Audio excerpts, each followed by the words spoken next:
Regular meeting number 39 will now come to order. Will you please stand for the playing of the national anthem?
Councilmember Page, will you please lead us in the Pledge of Allegiance? Pledge allegiance to the flag of the United States of America and to the republic for which it stands, one nation, under God, indivisible, with liberty and justice for all. This evening, we are pleased to have Rabbi Harold Berman here with Congregation Tiferet Israel to provide prayer.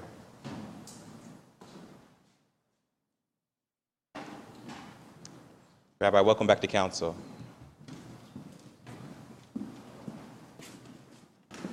Mr. President, members of council, we join in prayer. God of our ancestors, we believe that you are with us in good times and in hard times. This week in the Jewish community, we're taught to commemorate and remember some of the worst tragedies of ancient history. This Sunday, we mark with fasting, study, and prayer in synagogues all over the world the date of the destruction of the great Temple of Solomon in 586 BC, and also the destruction of the Second Temple, the rebuilt temple in the year 70 by the legions of Rome.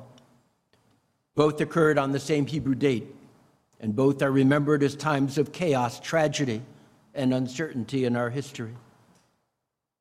Surviving catastrophe is itself miraculous, but our sages teach us to look at causes and learn from history. Much about the destruction of the first temple is recorded in the biblical writings of the prophets. As to the second, we're told that while Roman legions caused its physical demise, it was sinat chinam, causeless hatred, that allowed it to happen. Talmudic stories relate how different groups and individuals were guided by petty arguments and personal grudges instead of joining forces spiritually and physically that might have led to survival. People thought too much of themselves and too little of each other to join in efforts that might have avoided disaster and might have saved lives. Sinat chinam. We mourn the destruction of 2,000 years ago, but we remember and we note that the dangers are no different in our time. Personal aggrandizement taking precedence over the general welfare, manipulation of others for their differences instead of cooperation for the common good, recrimination instead of healing. These are current events as much as their history. We're taught to learn from history, but too often we don't. So many of us will sit on the floor Saturday night and Sunday morning and we'll read the book of Lamentations and we'll fast and we'll mourn. But hopefully we will end the fast with a greater resolve to join in making the world a better place. And we invite all those who care to learn and share as we remember the past to resolve now to reach out and help and support and learn with and from our neighbors so love can replace hatred, so the lessons of the past may guide us and may help us to build a better tomorrow. May that be God's will. And may God bless our efforts with success and with peace. Amen. Amen. Thank you, Rabbi. Clerk, please call the roll. Brown, Page, Remy, Stenziano, Tyson, President Harden. Any person who takes any actions to obstruct or interfere with the conduct of tonight's meeting may be charged with disturbing a lawful meeting pursuant to Columbus City Code 2317.12. Any person who enters those areas of city council chambers reserved for city officials or invited guests may be charged with criminal trespass pursuant to Columbus City Code 2311.21. Can I get a motion to dispense with the reading of the journal? Please call the roll. Brown, Page, Remy, Stenziano, Tyson, President Harden. This week's communications received by the city clerk's office are listed on the agenda and will be published in the city bulletin. Are there any other communications to be read into the record? No, at this time. Thank you, Madam Clerk.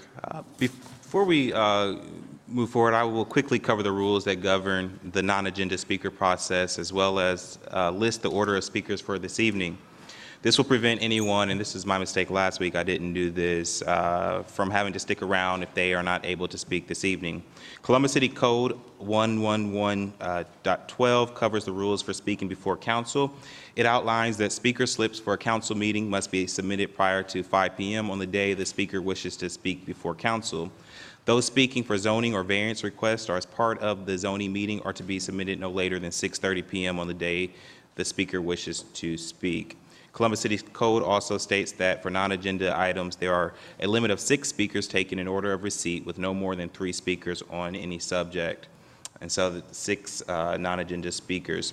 And just so folks know who the submissions that we have Ms. Jody Howe, Officer Melissa McFadden, Ms. Barbara Clark, Minister Donnell Muhammad, Mr. Charles Taylor, Pastor Michael Reeves, are the 6. If any of those folks are not able to speak, then we will take the next folks who have signed up, which are Representative Bernadine Kennedy Kent, Kirk Turns, Bishop Donald Washington, Carolyn Harding, Sandy Blazanius, and Mr. Nate Wilkinson. If one or more of the 6 speakers is not present when their name is called at the end of the meeting, like I said, we will move down that list. I also wanted to hit at the beginning of the meeting that over the last few weeks we've been engaged by members of the community, and I wanted to make sure that folks know that this is the people's body, that this is Citizen City Hall. Recently, this has also been a venue for public comment on issues outside of, truthfully, our legal role. So this is not a court, nor do we manage the division of police. We are a legislative body, and every member of this council is concerned about community safety, especially when it comes to children. We have clear separations of power and must respect that. Members of council ask the city attorney and the mayor's administration to sort through the concerns and accusations that have been levied. For us to comment on or any way be perceived to interfere with criminal proceedings can distort an investigation or a case in a court of law. We appreciate the rights of citizens to speak out, and this is their forum, your forum, to do so. But we also must follow the law in our actions and our public statements. So our position not to comment certainly does not mean that we do not care. We care deeply about the issues facing our residents, our officers, and our neighborhoods. So we requested again that the city attorney and mayor's office help bring clear answers as those investigations conclude. We ask that the public give the Division of Police, the administration, and where necessary, the city attorney's office the time and the space to do the job and bring clear answers to the questions that have been asked of this city and this body.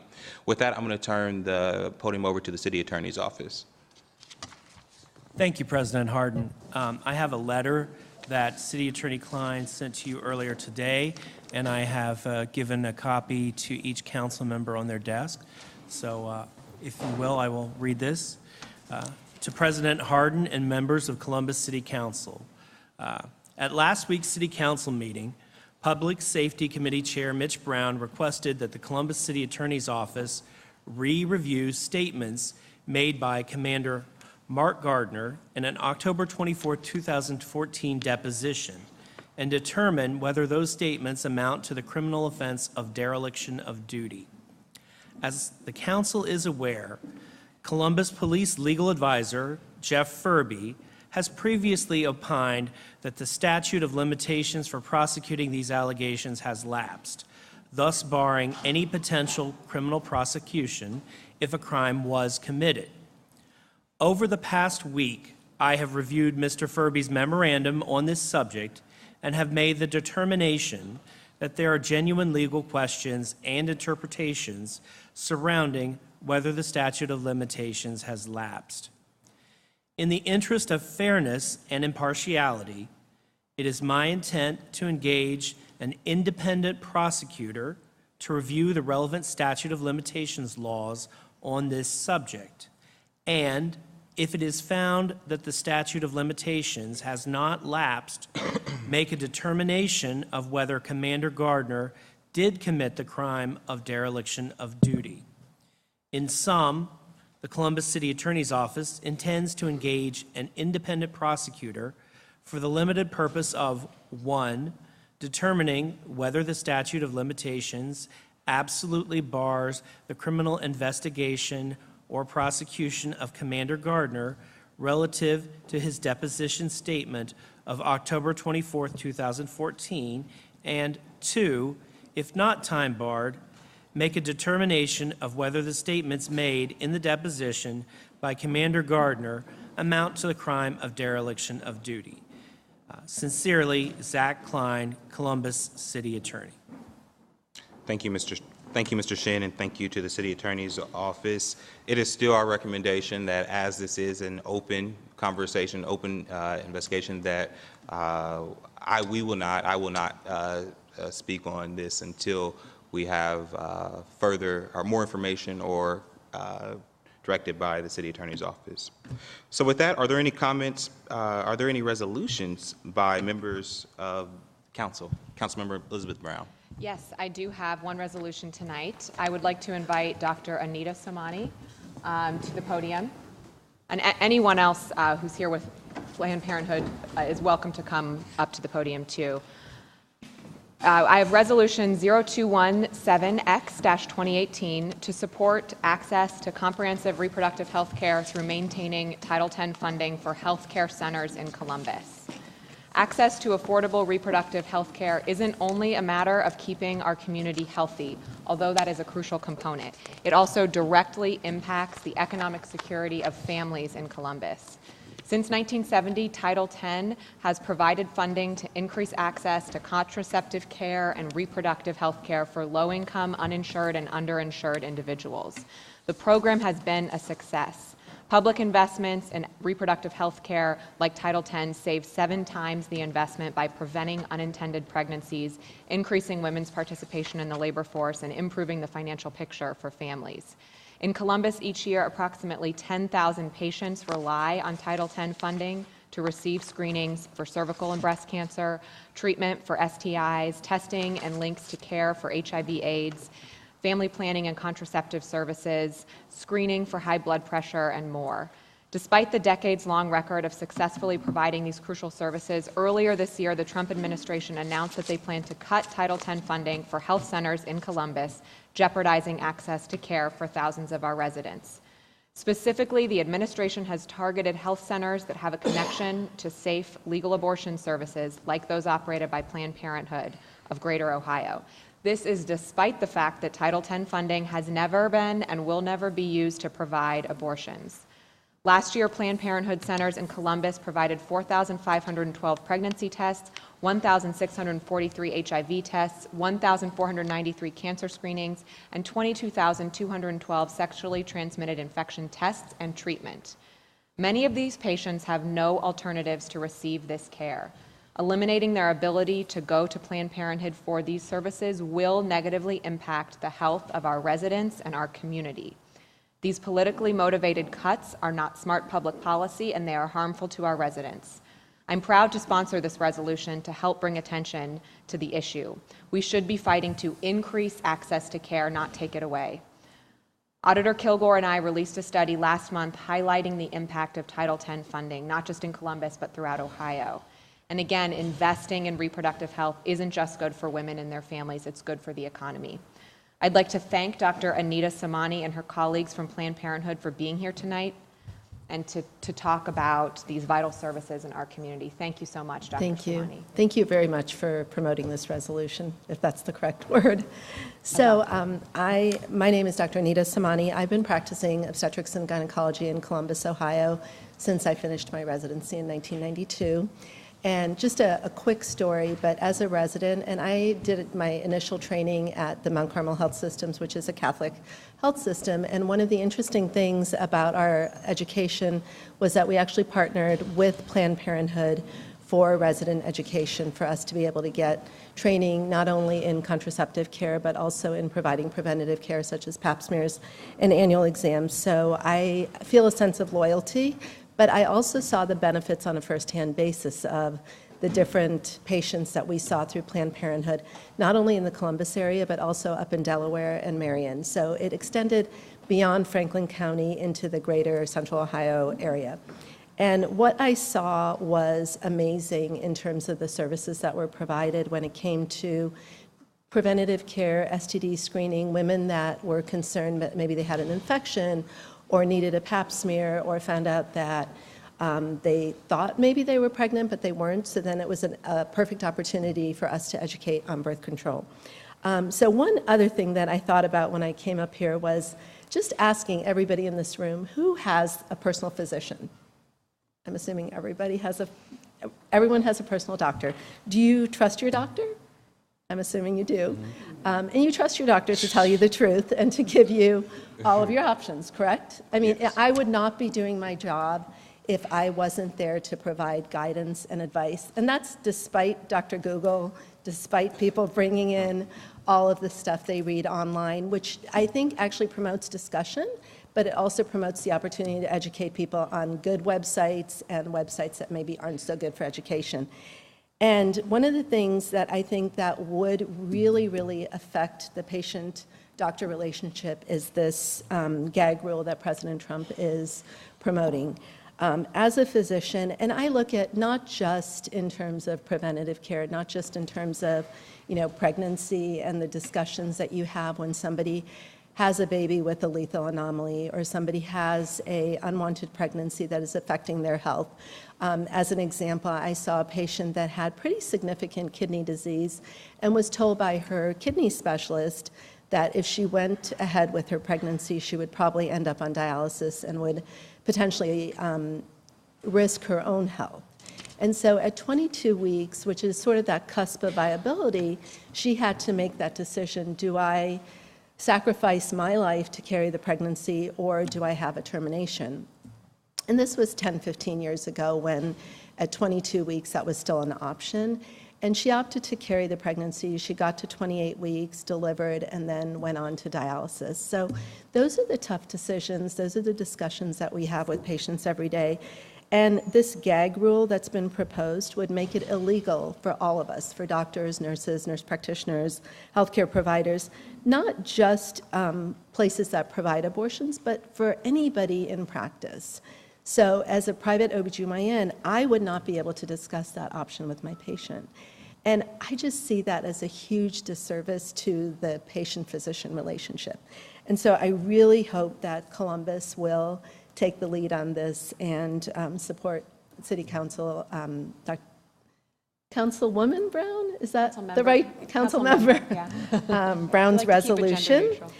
At a national level, our organizations, the American College of OBGYN, the American Medical Association, the Nurses Association, everybody, American Academy of Family Practitioners, every single organization is coming out against this, against the gag rule, against the defunding of Title X.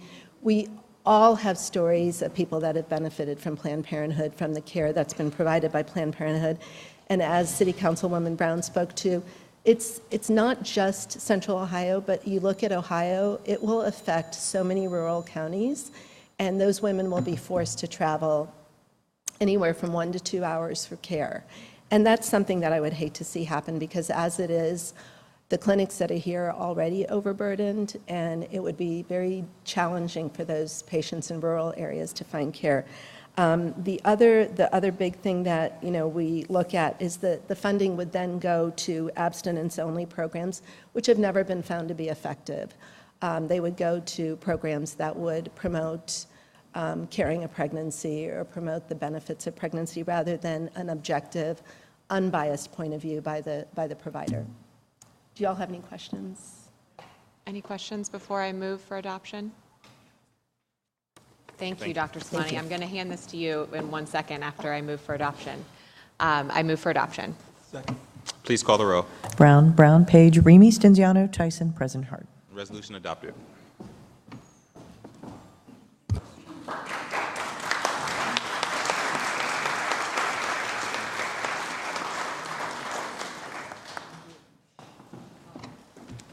Thank you, Councilmember Brown. Councilmember Brown. Nothing this evening, sir. Councilmember Remy. Good evening. Tonight I have Resolution 0220X 218, 2018. I'd like to ask Deba Uede and members of the New American Magazine to come forward. This resolution is to recognize and celebrate the one-year anniversary of the New Americans Magazine. On July 2018, it marks the one-year anniversary of the New Americans Magazine based here in Columbus, Ohio. The New Americans Magazine is a general interest publication designed to promote and project activities, events, and programs of New Americans created by Deba Uede.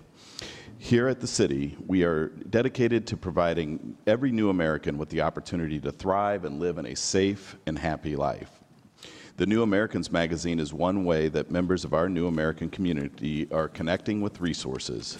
I've invited Deba to come, the publisher and editor-in-chief of the New American Magazine, to come and speak. Deba, thank you for your leadership in the New Americans community and for your advocacy. I'll turn the floor over to you. Thank you very much. I'm the President Pro Tem, the President, Council members. My name is Deba Uede, the publisher of the New American Magazines, and I also have members of the advisory board behind me and our contributing editor. On Tuesday last week, we celebrated the one-year anniversary of New American Magazine, and here we are today, gathered together in these distinguished chambers of the great city of Columbus Council to be issued a resolution recognizing the one-year anniversary of the New American Magazine. It's such a great honor and privilege, and I'm grateful to Council Member Emmanuel Remy and the City Council. The story of the New American Magazine cannot be complete without the support of the Editorial Advisory Board, the contributing writers, the subscribers, and friends, some of who are here today. The New American Magazine is a general interest publication set out in 2016 as a 4-page monthly newsletter and online news to project and promote the accomplishments, activities,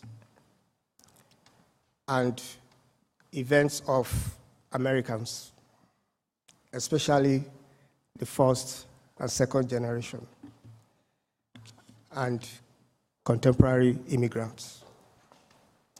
And it was distributed free through Columbus, and we're using libraries, events places, offices, and meetings.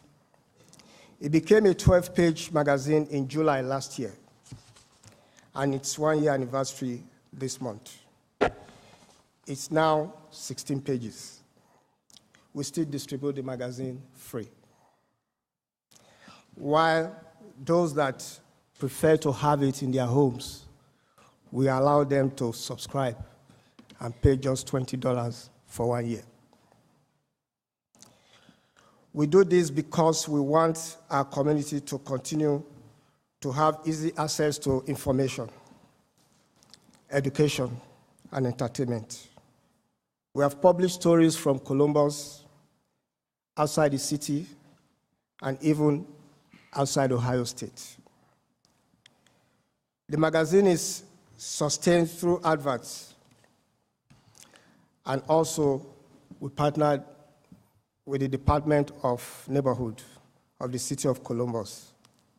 I look forward to partnering with other departments, agencies, organizations, so we can increase the circulation and print run.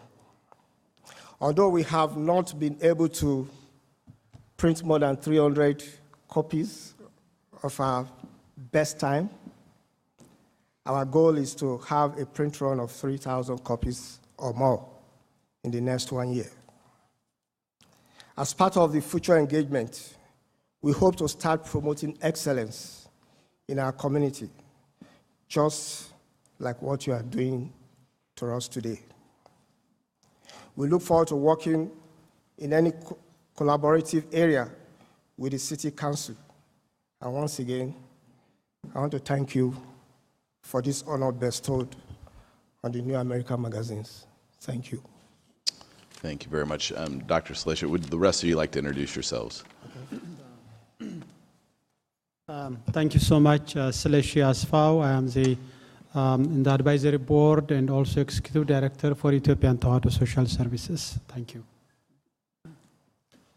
I'm Todd Hager. I'm on the board as well. Hello, and I'm Tatiana Bojanovsky, and I'm one of the writers for the magazine. Thank you very much. Any questions or comments from my colleagues? If not, I move for passage. Please call the roll. Brown, Brown, Page, Remy, Stenziano, Tyson, President Harden. Adopted.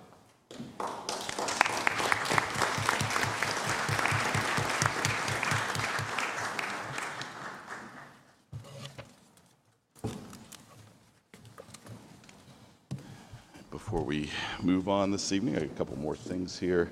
I'd like to let everybody know I'm honored tomorrow to host the release of the New American Study tomorrow at the North Y on Carl Road at 12:30 p.m. I'll be joined by President Harden and a few of the colleagues here. And then we'll also be hosting community hours tomorrow evening, Tuesday, July 17th from 5:30 to 7 at Tim Hortons at 1815 Morris Road. Please feel free to come by and meet with me and my staff, ask any questions, and engage in the discussion for our great city. Thank you so much, and that's all I have this evening. Thank you, Councilmember Remy. Councilmember Page. Thank you, President Harden. This evening, I do have one resolution 0214X-2018, and I would like to ask Wendy Bradshaw, the Executive Director of Community Affairs at 31 Gifts, as well as Alex Monroe, who is the daughter of the founder and CEO of 31 Gifts, Cindy Monroe, to come down to the podium. And I'm really excited this evening to present this resolution before this body. And it's not just recognizing 31 Gifts for 15 years of amazing work, but also to thank them for empowering women and our community as a whole. Again, resolution 0214X-2018, and I'll just point out a couple of the amazing things that you're doing. Since 2012, 31 Gives, which is the 31 Gifts Foundation, has donated $100 million in product and cash to charitable organizations in North America and around the world. In 2014, 31 Gifts was named the #1 fastest growing women-owned company in the world by the Women Presidents Organization, and they also received the Lifetime Achievement Award last year, which recognizes consultants who have achieved $1 million in career sales or who have recruited and qualified 250 or more new consultants. And 31 strives to celebrate, encourage, and reward women. And this July, in a couple of days, July 21st through the 23rd, you will celebrate your 2018 national conference here in Columbus with thousands of consultants from around the country. So I'd first like to move for adoption of this resolution. Second. Please call the roll. Brown, Brown, Page, Remy, Stenziano, Tyson, President Harden. Adopted. And Wendy and Alex, the floor is now yours. Thank you. Well, President Harden and members of council, thank you so much for this special honor, and thank you for the sponsor from you, Councilmember Page. We could not be more excited to call Columbus home. We have a wonderful story to tell about why Cindy Monroe actually chose Columbus. So we're always proud to share that it was the citizens of this community and all that we offer in terms of employment and all the amazing resources from a recruiting perspective, as well as the logistics infrastructure that is here. So Cindy had options when looking around to grow this business from what was started in Chattanooga, literally in Alex's home in 2003 in the basement, to now what is the headquarters out at Easton. So we're really, really just thrilled to death to be here to celebrate 15 years, which is almost hard to believe. And as you said, thank you for pointing out the philanthropic components, because I see actually partners in the room that have worked with us. I see Priam in the back from Celebrate one of our great partners who we worked closely with. We greatly admire the work that Choices is doing. We worked, I know, with you, Councilmember Brown, on Salvation Army, one of our greatest partners, and just love this community and love to support our employees, of which we have 1,000 now at the Easton office, and represent about 56 independent sales consultants around the U.S. and Canada. So you will see them all here shortly in their pink, carrying their bags and such across the High Street Plaza, as we welcome 12,000 of them here on Thursday, and look forward to approximately $7.7 million in visitor spending. So we're excited to be part of that story here soon. So thank you very much for this recognition, and we look forward to working together in the future. Thank you.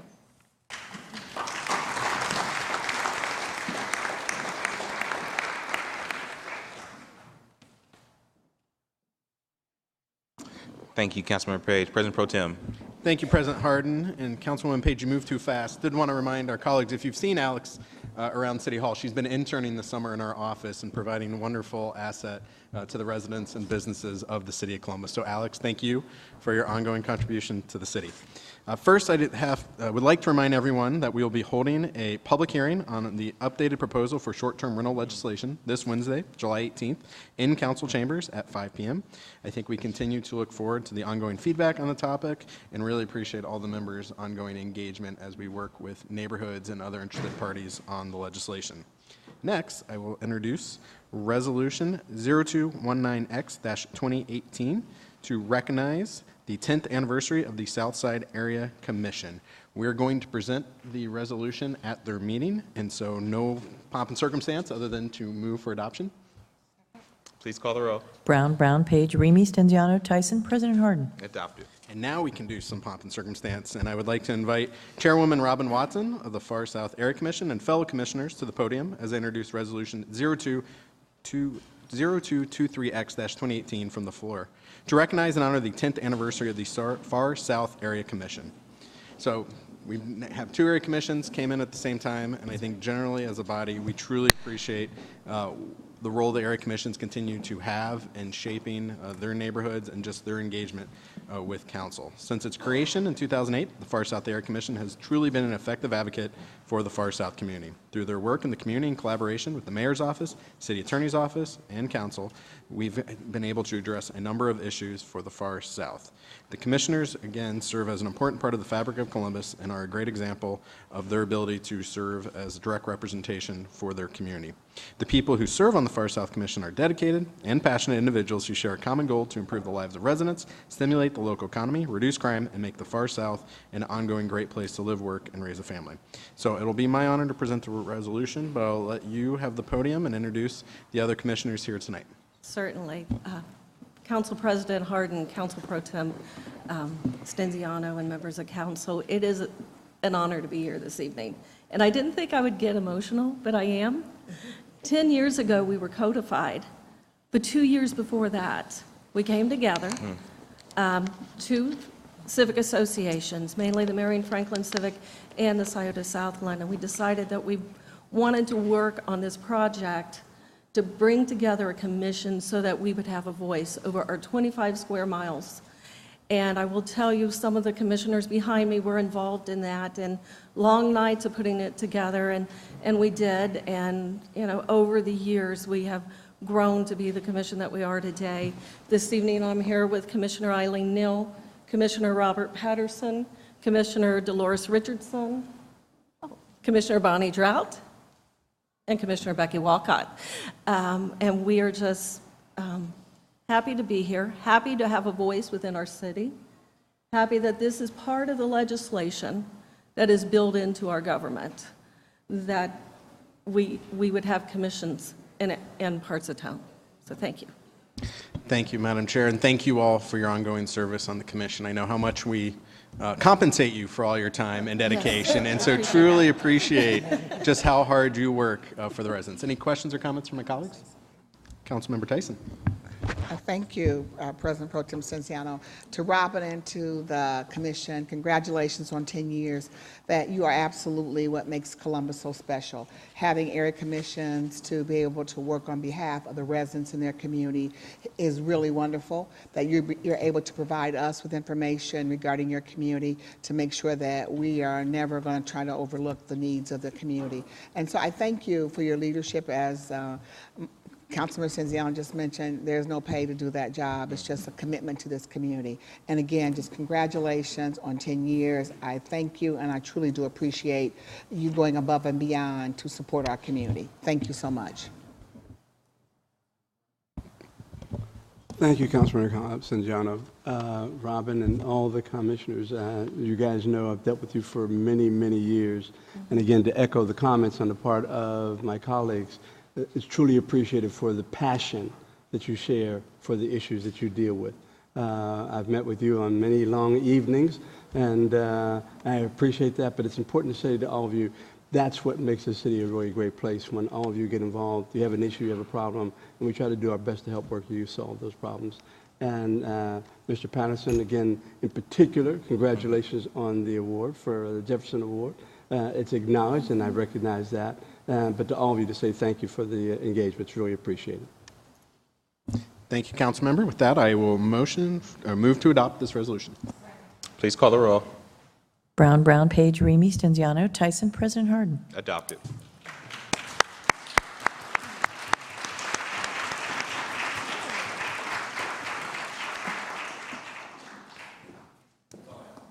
Thank you, sir. Councilmember Tyson. Thank you, President Harden. And before I read our resolution, I want to recognize my summer intern who's in council chambers this evening, Tanisha Hodge. And she just graduated from Eastmore Academy, and she'll be attending Columbus State Community College this fall, majoring in social work. So we're glad that she's in chambers. So.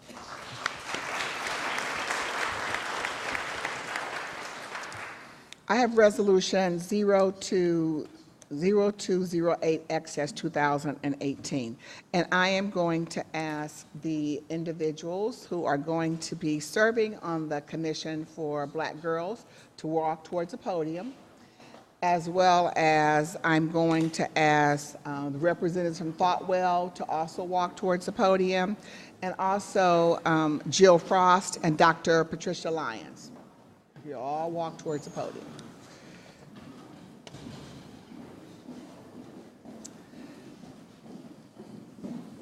This resolution is to create and establish a commission on Black girls to study and assess the factors that impact the quality of life for Black girls in Columbus, and to make recommendations that will ensue successful futures and achievement of a high quality of life. So this resolution creates a commission on Black girls, again, to study and assess the quality of life of Black girls in Central Ohio. This commission will develop and implement recommendations to ensure opportunity, successful futures, and the achievement of a high quality of life for Black girls in Columbus. Focusing on girls age 11 to 22, the commission will first participate in fact-finding and education to learn more about the current quality of life of Black girls in Columbus. Meetings of the commission will be held monthly for the first 6 months and then quarterly thereafter. In addition, this commission will hold listening sessions with members of our community. The commission will exist until December 31st of 2020. Not that the work will end, but that's just, we put a timeline on this, unless prior to that date, the City Council enacts legislation to make the commission permanent. And this commission was, whereas in 2013, 43% of Black women without a high school degree were living in poverty, compared to 28% of white women at the same levels of education. Whereas in 2009, over 15,000 Black girls in Franklin County were living in poverty. Whereas 1,700 Black women were served in the shelters in Franklin County between July 1 of 2016 through June the 20th, 2017. Whereas national data shows that black girls are 5.5 times more likely to be suspended from school than white girls. Whereas black girls comprise about 30% of the overall enrollment in Columbus City schools during the 2013 and 14 school year, but 16.9% of the girls were given suspensions compared to 8.5% of white girls. Whereas in 2010, the homicide rate amongst black girls and women between the ages of 10 through 24 were higher than any other group of females because locally homicides were tied with accidents as a leading cause of death for black girls 15 to 24. And so whereas I am creating this commission on black girls to change the trajectory of their lives as women, because it must be understood that black girls must be given the resources and the benefits to improve their quality of life. Whereas the City of Columbus has the responsibility to ensure opportunities for success for all its citizens, including black girls and women. Now therefore be it resolved that the City Council does hereby create and establish a commission on black girls of no more than 25 voting members to study and assess factors that impact the quality of life for black girls and make recommendations that will ensure opportunities, successful futures, and the achievement of high quality of life. And again, the members of the council are being appointed by this council tonight on the consent agenda to serve as members without pay through December 31st, and is recommended that it be comprised of individuals and representatives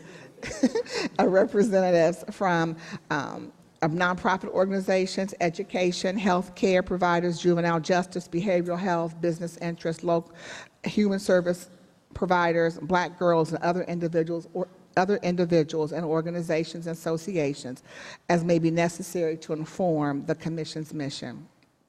And again, this commission will meet monthly, we mentioned that, and that for these reasons stated in the preamble hereto, which is made a part of thereof, this resolution is hereby declared to be an emergency measure and shall take effect within and after the adoption and approval by the mayor within 10 days of this legislation.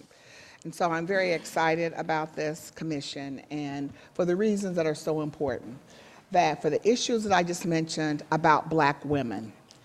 Black women were once black girls, and so we've got to make sure that we will have healthy black girls to be able to raise healthy black girls and black boys. And we need to make sure that we're looking at the quality of life of our girls. And some of the statistics that I gave are certainly some of the, those are real statistics, but we're going to look at all girls. So we have some girls here who are doing extremely well, but they still have other issues that happen to girls. And so like colorism is a huge issue among girls. And as you see this beautiful queue of people standing in front of us, we thought that that was not continue to be an issue, but it still is an issue, and that can create issues of stress for our girls. So again, I'm excited that my colleagues are in support of the Commission on Black Girls. The individuals who will be co-chairing this happen to be Fran Frazier and Dr. Frederick Bertley, and then you see people standing behind us are, not all the commissioners are here, but many of them are, who will be looking at this work. We also will hear from Thoughtwell, who is going to be our research partner, and so Dr. Butler will speak in just a few minutes because she's leading the effort from Thoughtwell. I said Dr. Butler and Dr. Johansson are both here representing Thoughtwell.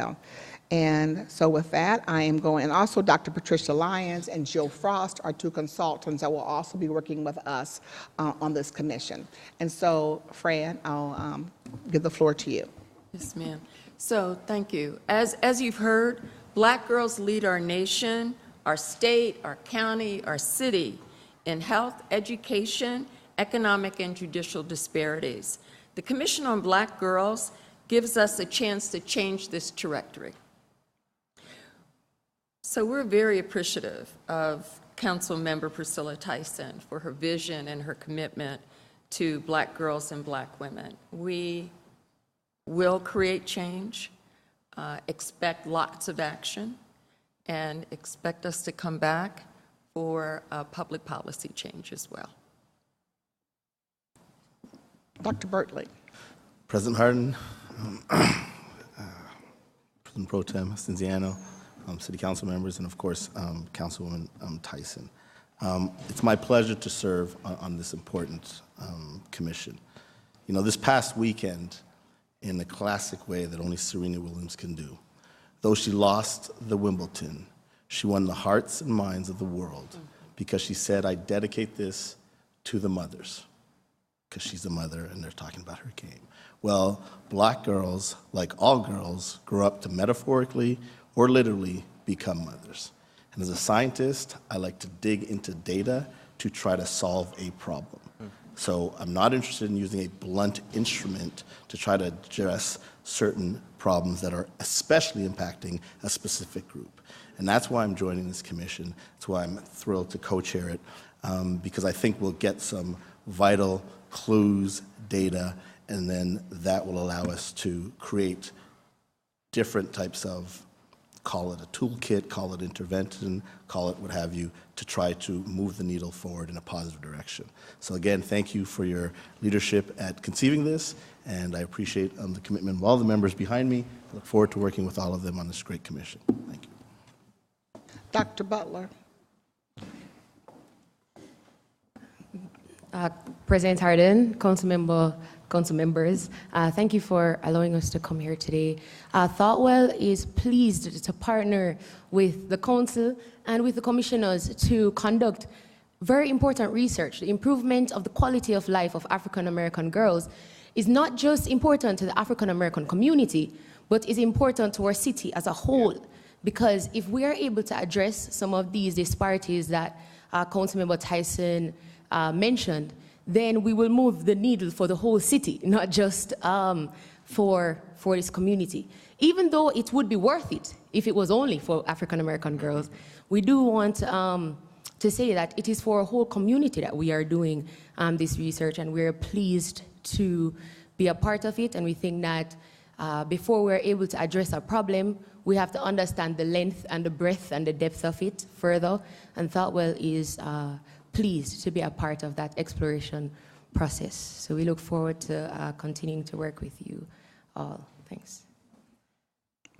And so what we'll do is we're going to ask all the commissioners that are here tonight to be able to come up, say your name.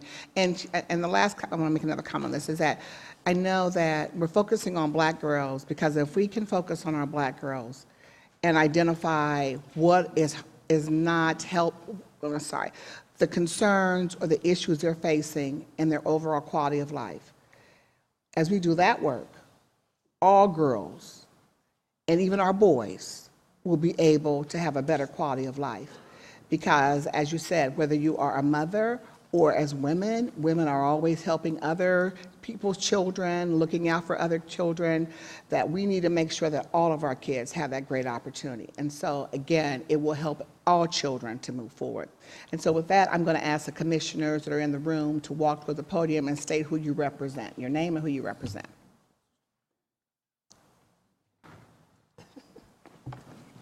Tom Grody, representing the community at large and the LGBTQ community.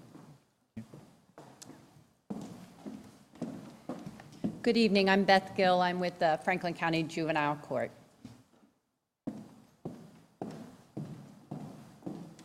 My name is Peyton Williams, and I'm representing the Rise Sister Rise Black Girl Think Tank charter member.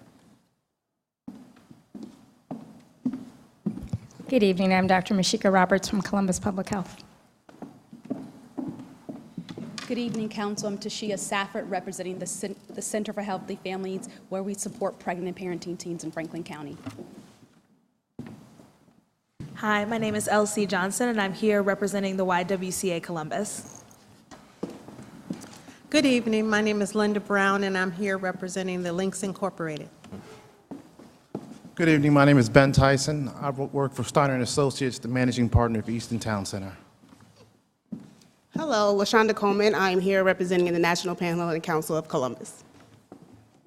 Good evening, Crystal Kazi, representing the National Coalition of 100 Black Women Central Ohio Chapter. Good evening. I'm Dr. Pat Lyons, and I'm actually serving as the facilitator of this big group. Thank you. Good evening, Clyde Nestor Clark, and I'm actually representing the community through First Church as well as through Well, First Church and the community, I should say, in serving and counseling services. Good evening. I'm representing Nationwide, and my name is Mia Hairston. Hello, Mary Cusick, and I'm representing the Women's Fund of Central Ohio. Good evening. I'm Deborah Armstrong, and I'm representing Chip Spinning from Franklin County Children's Services. Good evening. I'm Michael Corey with the Human Service Chamber of Franklin County.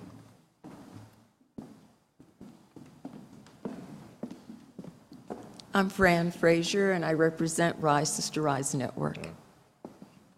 And again, I'm Frederick Bertley. I'm representing Deborah Bertley and June Bertley, my sister and mother, once two black girls, and I'm representing COSI. Thank you, Councilmember Tyson. I thought the quote we would hear from Serena Williams is, "I'm just getting started," and really appreciate the work and dedication you all are going to be giving. So thank you, Councilmember Tyson, for your leadership, and thank you all for your engagement. We look forward to your recommendations and that challenge of just getting started. Thank you. Again, thank you, and our first meeting will be this Thursday from 4 to 6, and we will be very excited to be able to move the work forward, and I really do appreciate each of the individuals who are going to serve on this commission. And again, all of them couldn't be here tonight, but they're all very much committed and very pleased about the work that we're going to be doing in our community. And so before we can pass the adoption of the legislation, there are some speakers who want to come up and speak in regards to the legislation. So the first speaker is going to be Bernie Candy Kemp.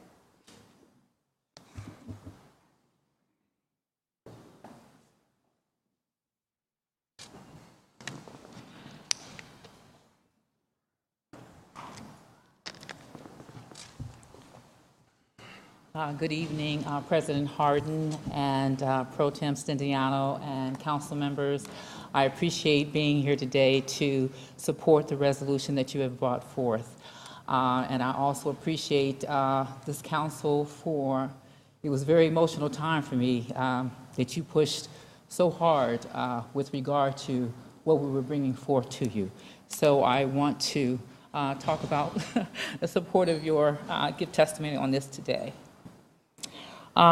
Again, I want to thank you, Councilwoman Tyson, for creating and establishing a commission on black girls to study and assess factors that impact the quality of life for black girls in Columbus. I support this resolution, and I would like to discuss in my testimony some factors on why this resolution is very much needed. Right now, I have identified 11 black girls and 1 black boy in Columbus that bravely came forward to report their sexual assault.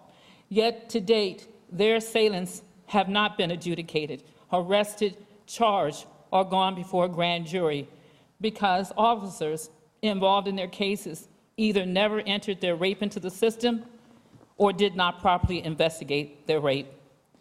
The sexual assault of a child is akin to murder. Their innocence has been murdered. Their hopes have been murdered. Their dreams have been murdered. All children are entitled to equal protection under the law. However, we have a police chief and a commander who ignored the suffering of rape victims. So at times, it becomes necessary to hold our public officials responsible to ensure that protection, and that, sadly, is the case here. I have requested, since it has been confirmed, none of my reports of unimaginable abuse and sexual assault from me and others were ever entered into the system. Representative. Be open, no, I'm just going to say that part. Be opened, and that the police contact me so that I may be considered a witness and collateral resource for the reported child victims who confided in me.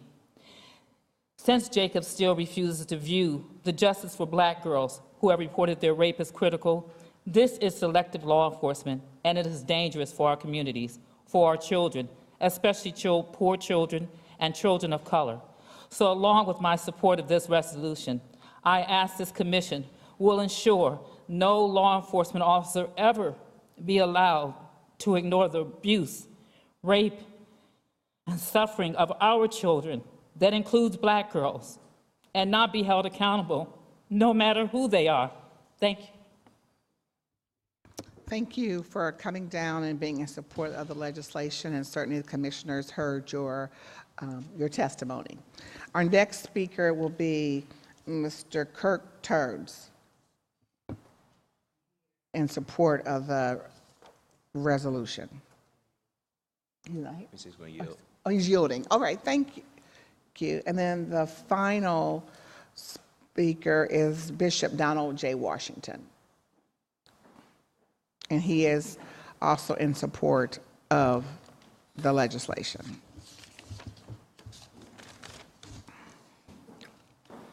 This resolution.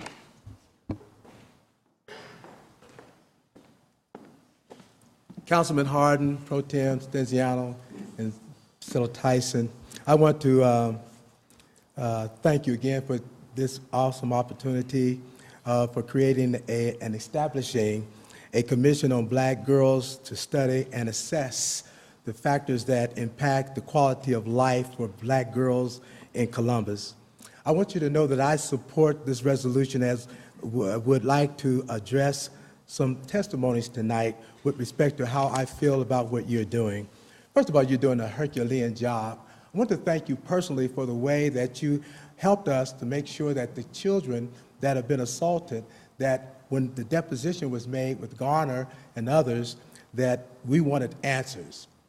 You primed the pump, and we're very excited about what you're doing with respect to that. And lastly, I want to say that, let's face it, if we were black and the victims were white and Gardner and Jacobs were black, they would have been charged by now. A black officer admitting in a video deposition under oath in a court of law that he was sending child abuse reports that included the rape of a white child to junk mail would certainly not receive a phone call by the assigned investigator with the police legal advisor's blessing by saying you won't be investigated at all. First of all, I'm not a dissident. I'm a man, I'm a husband, I'm a father, I'm a grandfather, I'm a citizen, I pay my taxes, I serve God with all of my mind, heart, and soul, and I expect this serious matter to be placed on the agenda next week. The protection of and the safety of our children are not a non-agenda. I expect this body to act on behalf of the citizens of Columbus, Ohio, and ensure Jacobs and Garner are relieved of their duties as Joseph Bogart was and as Lieutenant McFadden was once their investigation began. And finally, how can Chief Jacobs apologize to a porn star and at least not show compassion for our children that have been raped and maligned, who have no voice to support themselves? Thank you very much. And my name is Donald Washington, and I approve this testimony. Thank you, Bishop Washington, for coming down and being in support of the creation of our Commission on Black Girls and of this resolution. And so with that, I'd ask my colleagues, I want to say I thank my colleagues for being in support of this work. We look forward to you coming to some of the hearings that we're going to have, as well as the listening sessions, to be able to learn more about what's going on with our girls, and so we'd appreciate that. And so with that, I would move for adoption. I'll move to amend first. Thank you. Please call the roll. Brown, Page, Remy, Stenziano, Tyson, President Harden. Amended. Thank you, and I move for adoption. Please call the roll. Brown, Page, Remy, Stenziano, Tyson, President Harden. Adopted. Thank you. Thank you.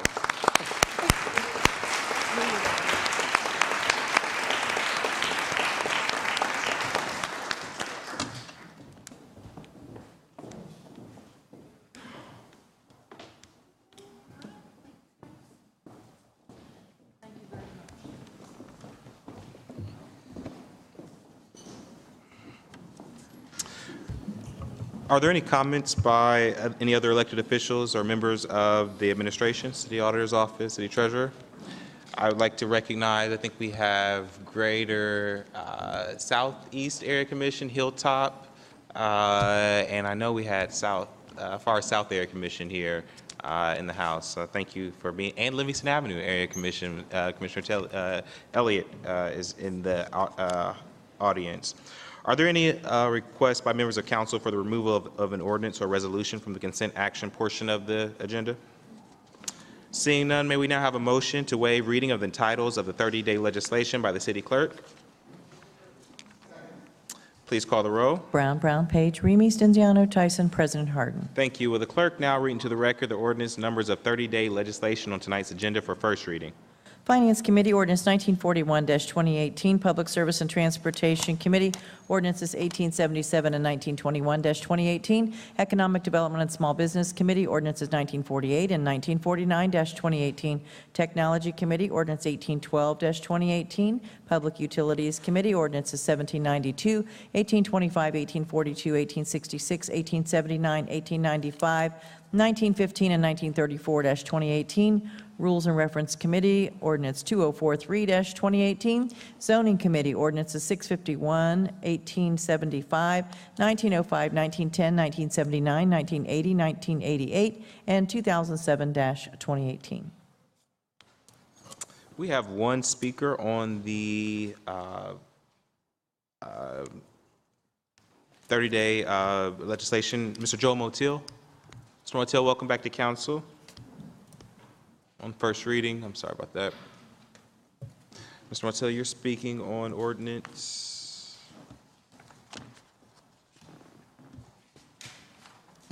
Have to check. FR4 1948-2018. And I respectfully request if the city clerk could please read it for the audience and for those watching this evening. Would you just make your presentation? Do we have? Would you please go ahead and make the presentation? You can. I think it's fair that people hear what the ordinance is. It's in the economic development. I'll read it if it doesn't take any of my time, if that's okay. Go ahead and read it. Okay, thank you.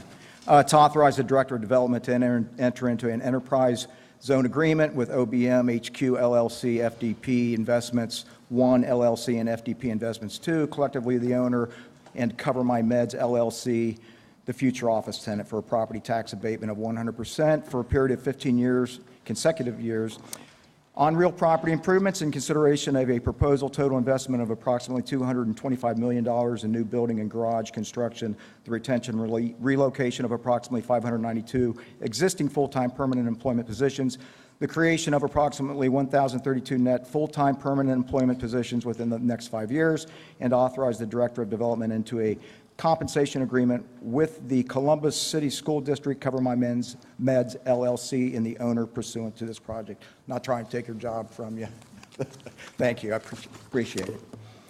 President Harden, Pro Tem Stenziano, members of the City Council, Joe Motil, reside at 167 West Cook Road in Columbus.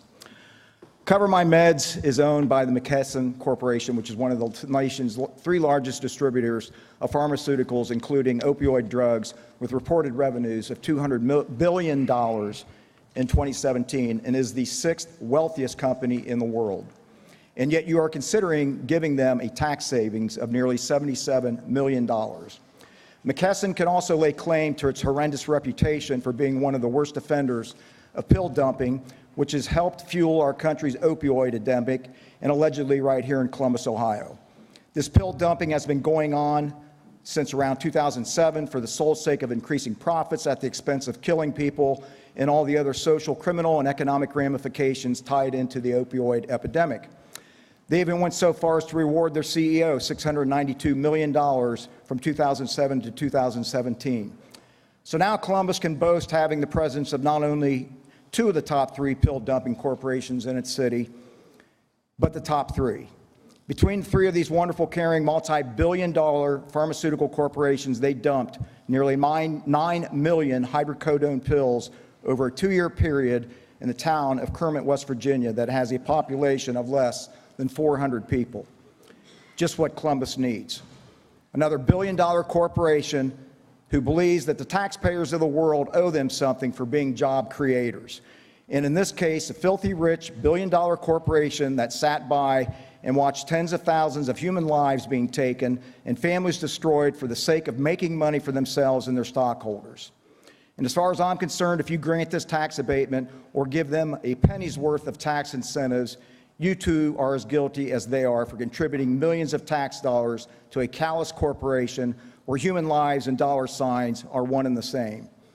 Or does the $52,000 worth of campaign contributions from Cover My Med employees to your mayor take precedence over the financial hardships and lives of working families? The continuation of forcing the taxpayers of Columbus and Central Ohio to bear the increases of property taxes for corporate Columbus, your developer associates, and their campaign contributions has got to stop. There is no sign of trickle-down economics in this city from these tax abatements. To the contrary, it helps perpetuate our city's status as the #2 most economically segregated city in America, keeps poverty and homelessness at record levels, affordable housing out of reach for tens of thousands of Columbus citizens, and creates more and more gated neighborhoods. It benefits only the rich and powerful, and I ask, how can you be so blind to continue feeding the coffers of the rich and not see the negative ramifications it has on the social, economic, and educational needs of the working class? And to continue this practice of corporate welfare is just totally outrageous. Thank you. Thank you, Mr. Motil. Are there any questions or comments for members of council? This is on first reading, so it will be brought before council. It will be read, and President Pro Tem. I do have a question for the city's attorney's office. Do you have any update on the ongoing lawsuit holding accountable those that are involved with opioids in our community? President Pro Tem Stinziano, unfortunately, I do not write at this time. I would be happy to talk to those in my office who are involved in that and get back to you. Thank you, President Pro Tem. Thank you, City Attorney. The following ordinances appear on our agenda as consent action. Will the clerk now read those ordinances into the record? Finance Committee, Ordinance 1941-2018, Public Service and Transportation Committee, Ordinance 18.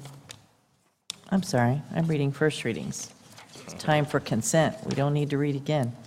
All right, consent actions, resolutions of expression 0216X, 0222X, 0218, 0215, and 0221X-2018. Finance Committee, ordinances 1429, 1730, 1779, 1790, 1876, 1909, and 1947-2018. Recreation and Parks Committee, ordinances 1616, 1763, 1908, 1924, 1944, and 1946-2018.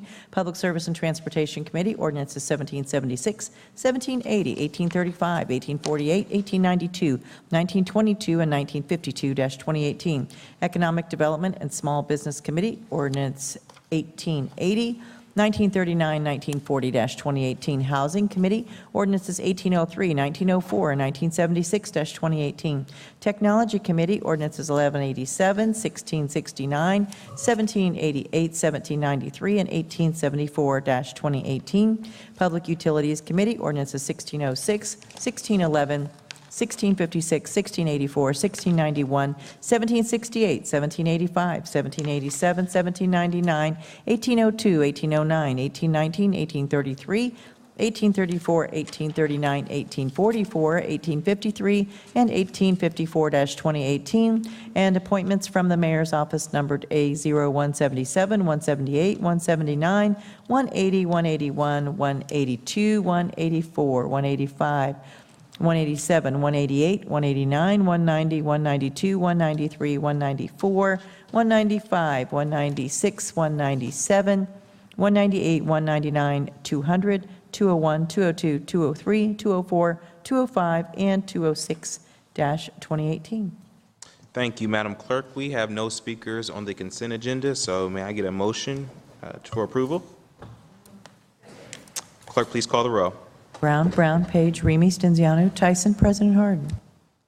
The consent agenda passes. We will now proceed with the second reading of 30-day tabled emergency legislation. The first committee is Finance Committee. Councilmember Brown, the floor is yours. Thank you, President Harden. Tonight in Finance, I have two ordinances. First, Ordinance 1738-2018 to authorize the Finance and Management Director on behalf of the Fleet Management Division to establish a purchase order with 80 Faro Company for the purchase of 2018 Harley-Davidson motorcycles and to authorize the appropriation and expenditure of $124,972.70 from the Special Income Tax Fund. These motorcycles are for use by the Department of Public Safety, Division of Police. The purchase was processed in accordance with the competitive bidding provisions of Columbus City Code. We are amending the ordinance to clarify the number of motorcycles being purchased, which is 5. I'd first like to move to amend as submitted to the clerk. Brown, Page, Remy, Stenziano, Tyson, President Harden. Amended. I'd next like to move for passage as amended. Second. Please call the row. Brown, Page, Remy, Stenziano, Tyson, President Harden. Pass. Thank you. Next, I have Ordinance 1891-2018 to amend the 2018 capital improvement budget to authorize the city auditor to transfer funds between projects within the Construction Management Capital Improvement Fund, to authorize the Director of Finance and Management to enter into a contract on behalf of the Office of Construction and Management with Gutnick Construction Company for renovation of interior offices for the Civil Service Commission at the Jerry Hammond Center, to authorize the expenditure of $1,131,000 from the Construction Management Capital Improvement Fund, and to declare an emergency. Formal bids were solicited and 5 bids were received for this renovation. Gutnick Construction's original bid was within 1% of the lowest bid, and as a local bidder, they were given preference through city code to match the lowest bid from a non-local firm. Gutnick chose to match the lowest bid and therefore was awarded the contract. I want to highlight that the city gives preference to local firms on construction projects, and this is a case where that preference was exercised to keep these dollars local. Thank you, Director Lombardi and your team. Any questions for my colleagues? I move for passage. Second. Please call the row. Brown, Page, Remy, Stenziano, Tyson, President Harden. Pass. That's all I have in my committees. Thank you, Chair Brown. The next committee to come before council is the Public Service Committee. That committee is chaired by Councilmember Remy. Councilmember, the floor is yours. Thank you very much, President Harden. Tonight I have ordinance number 1829-2018 to amend the 2018 capital improvement budget to authorize the transfer of funds within the Water Geo voted bonds fund, to authorize the transfer of appropriation from the Department of Development to the Department of Public Service, to authorize the Director of Public Service to enter into contract with Complete General Construction for the roadway improvements Livingston Avenue, Phase C, 5th Street to Kennedy Drive project, to authorize the expenditure of up to $9,859,732.40 from the Streets and Highways Bond Fund and $2,325,156.62 from the Water Geo Bonds Fund for the roadway improvements Livingston Avenue, Phase C, 5th Street to Kennedy Drive project, and to declare an emergency. This contract includes roadway reconstruction, concrete and brick sidewalks, water lines, signals, lighting, landscaping, duct bank, storm sewer, pervious pavers, and other work as may be deemed necessary to complete the contract in accordance with the plans and specifications set forth in the bid submittal documents. The estimated notice to proceed date is July 31st, 2018. If there are no questions or comments from my colleagues, I move for passage. Please call the row. Brown, Page, Remy, Stenziano, Tyson, President Harden. Pass. Thank you very much. The next ordinance I have is ordinance number 1917-2018 to authorize the Chief Innovation Officer to execute and deliver on behalf of the city a memorandum of understanding with the Ohio Department of Transportation, the Columbus Partnership, and the Ohio State University, or any combination of partners thereof, pertaining to the demonstration of self-driving vehicles as part of the U.S. Department of Transportation Smart City Challenge, and to declare an emergency. Are there any questions or comments from my colleagues? Seeing none, I move for passage. Please call the row. Brown, Page, Remy, Stenziano, Tyson, President Harden. Thank you very much, President Harden. That's all I have tonight in Public Service and Transportation. Thank you, Chair Remy. The next committee to come before council is the Economic Development and Small Business Committee. Councilmember Page chairs that committee. Councilmember. Thank you, President Harden. This evening in Economic Development and Small Business, we have 5 companion pieces that are all relating to the Columbus Citywide Planning Policies, which are also known as C2P2.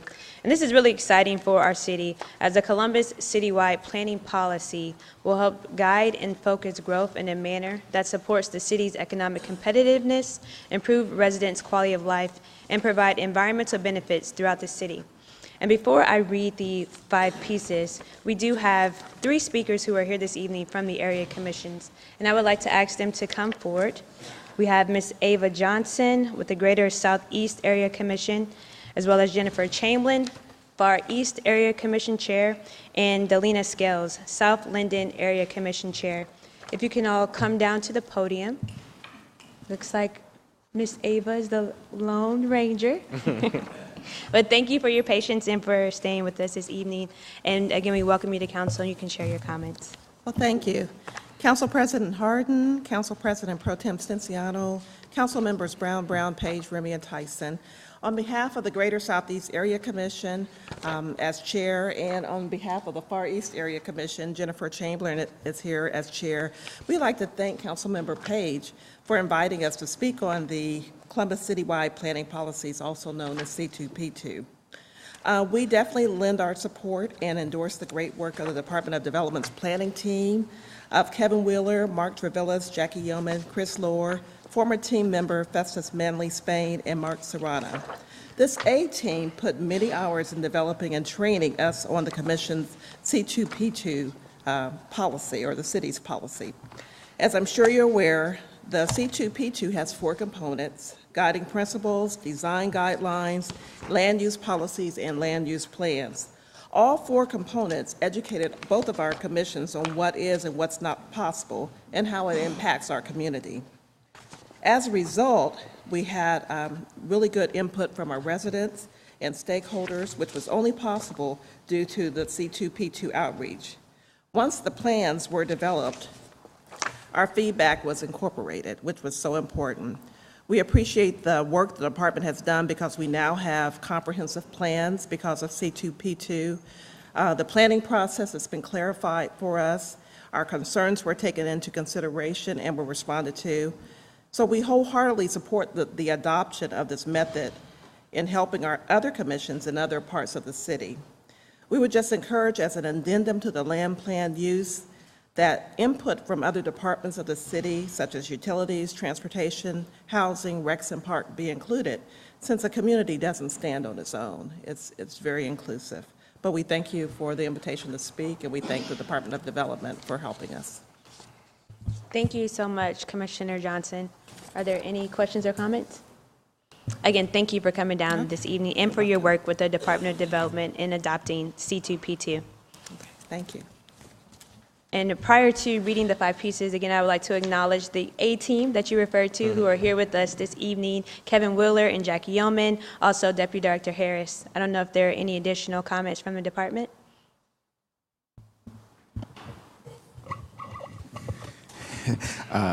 Thank you, Chair Page, President Hart, and members of council. We're excited about the opportunity to have this plan. As MORPC has studied, the region is expected to grow by about 1 million people over the next 30 years or so, and about half of those individuals are expected to live in the city of Columbus. And so this plan allows and creates the framework by which the city can responsibly grow and plan and make sure that we grow responsibly and are creative and supportive of that growth in a responsible way. So thank you for your leadership on this, and our planning team who did a great job for the department and for the city as a whole. Thank you. Thank you. Now I have Ordinance 1897-2018 to adopt the Columbus Citywide Planning Policies as a framework to guide the next generation of growth and development in Columbus. If there are no questions or comments, I move for passage. Please call the roll. Brown, Page, Remy, Stenziano, Tyson, President Harden. Pass. 1898-2018, to approve the use of the design guidelines element of the Columbus citywide planning policies for reviewing development proposals and related issues within the boundaries of the following community groups: Columbus Southside Area Commission, 5th by Northwest Area Commission, Franklinton Area Commission, excluding downtown and East Franklinton districts, Greater Southeast Area Commission, Harrison West Society, Hayden Run Civic Association, Mid-East Area Community Collaborative, Milo Grogan Area Commission, North Linden Area Commission, Southwest Area Commission, and the Westland Area Commission in portions of the city without an adopted area plan and lacking an area commission, major civic association, historic commission, or design review board. If there are no questions or comments, I move for passage. Please call the row. Brown, Brown, Page, Remy, Stenziano, Tyson, President Harden.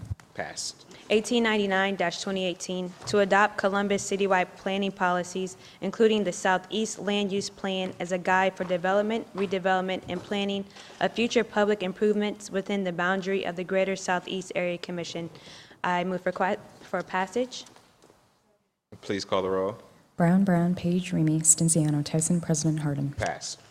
1900-2018, to adopt Columbus citywide planning policies, including the Far East Land Use Plan as a guide for development, redevelopment, and planning of future public improvements within the boundary of the Far East Area Commission. If there are no questions or comments, I move for passage. Please call the row. Brown, Brown, Page, Remy, Stenziano, Tyson, President Harden. Passed. And our final piece, 1901-2018, to adopt Columbus citywide planning policies, including the South Linden Land Use Plan as a guide for development, redevelopment, and planning of future public improvements within the boundary of the South Linden Area Commission. And we do have one individual who put out a speaker slip to speak for this ordinance, and that is Mr. Nathaniel Wilkins. Mr. Wilkins, again, welcome to council, and you have 3 minutes. If you could let us know any organizations that you are representing.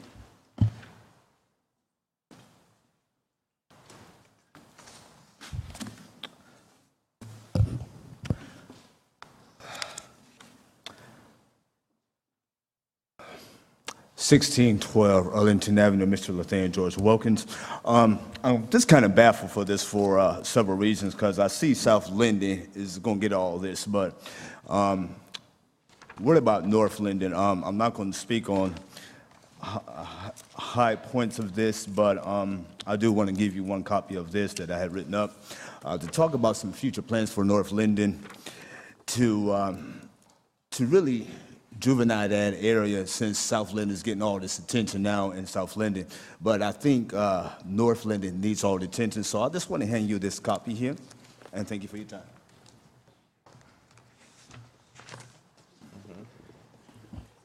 Thank you, Mr. Wilkins. And just really briefly, Kevin and Jackie are working with each of the area commissions in order to hopefully encourage them to adopt C2P2, and North Linden and South Linden have 2 different area commissions.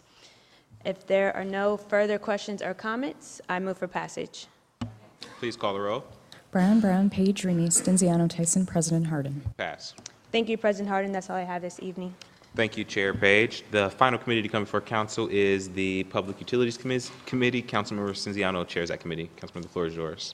Thank you, President Harden. Tonight in Public Utilities Committee, I bring forward Ordinance 1624-2018 to authorize the Director of Public Utilities to enter into a construction contract with Kenmore Construction Company, Incorporated for the Dublin Road Water Plant Standby Power Project to authorize the appropriation and transfer of $10,681,257.50 from the Water System Reserve Fund to the Water Supply Revolving Loan Account Fund, to authorize the appropriation expenditure of $10,681,257.50 from the Water Supply Revolving Loan Account Fund, to authorize a transfer and expenditure up to $2,000 within the Water General Obligation Voted Bonds Fund, to provide for payment of prevailing wage services to the Department of Public Service Design and Construction Division for the Division of Water, and to authorize an amendment to the 2018 capital improvements budget.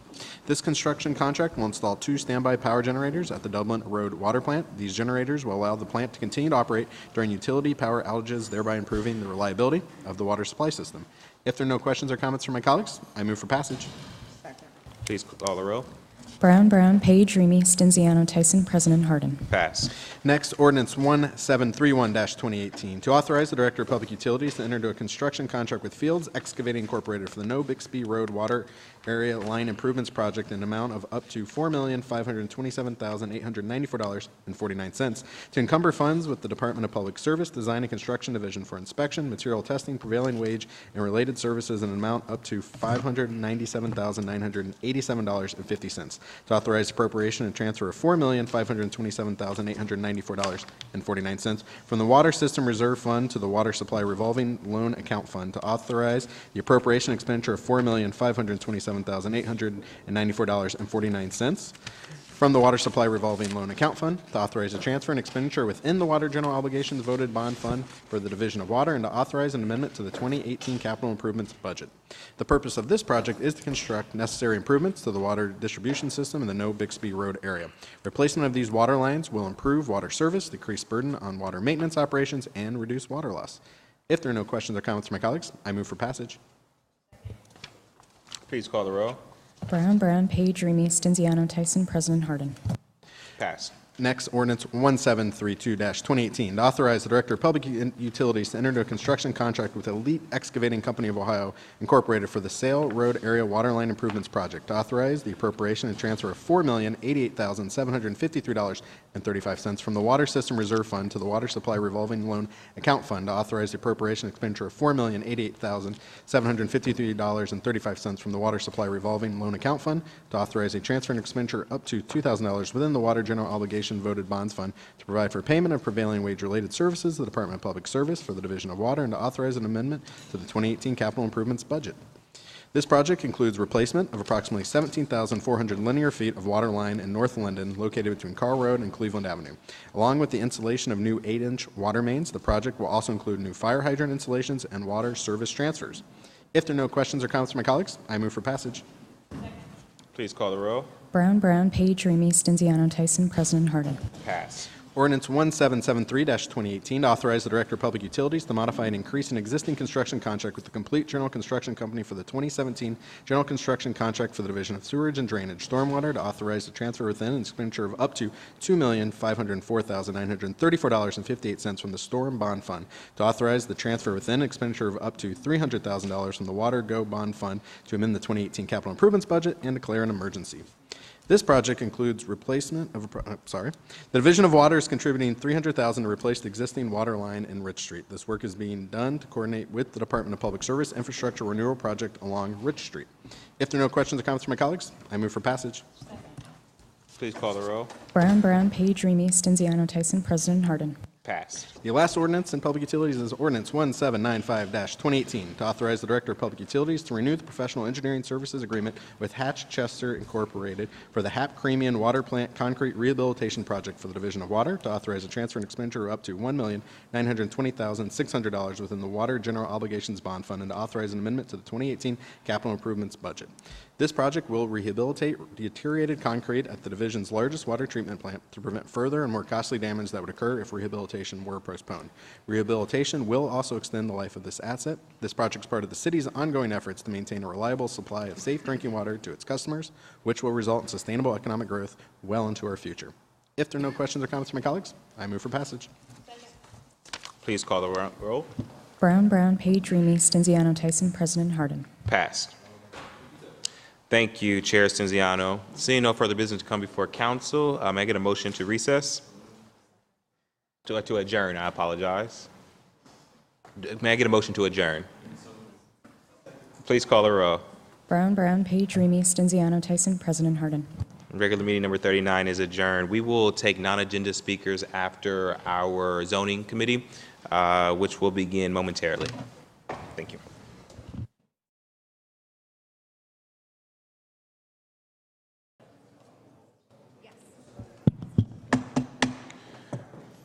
Regular meeting number 40 will now come to order.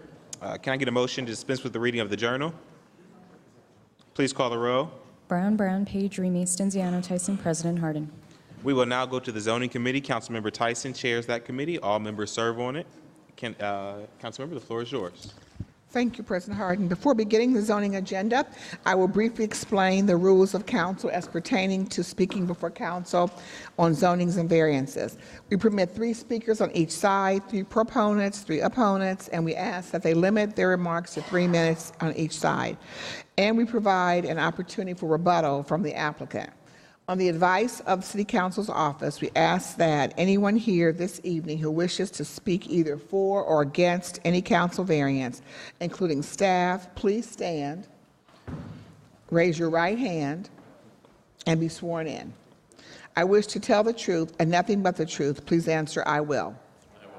Thank you. All right, the first ordinance is 1645-2018. It is to rezone 5300 Avery Road, being 8.86 acres located on the east side of Avery Road, 1,900 feet north of Riggins Road from LAR1, the Limited Apartment Residential District, to PUD 6, Planned Unit Development District. The applicant is Edwards Community Development Company, care of Jeff Brown, Attorney Jeffrey Brown. The proposed use is residential uses. The City Department's recommendation is approval. Hayden Run Civic Association's recommendation is approval, 3-0. First, I request to amend as submitted to the clerk. Second. Brown, Page, Remy, Stenziano, Tyson, President Harden. Thank you. Now I move for passage. Brown, Page, Remy, Stenziano, Tyson, President Harden.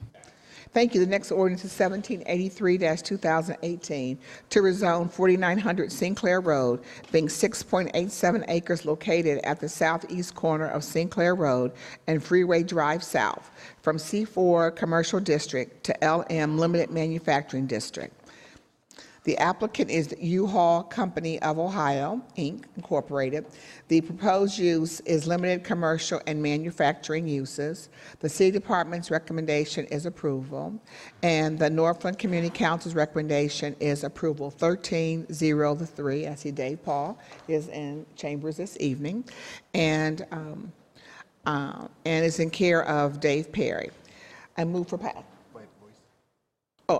passage by voice.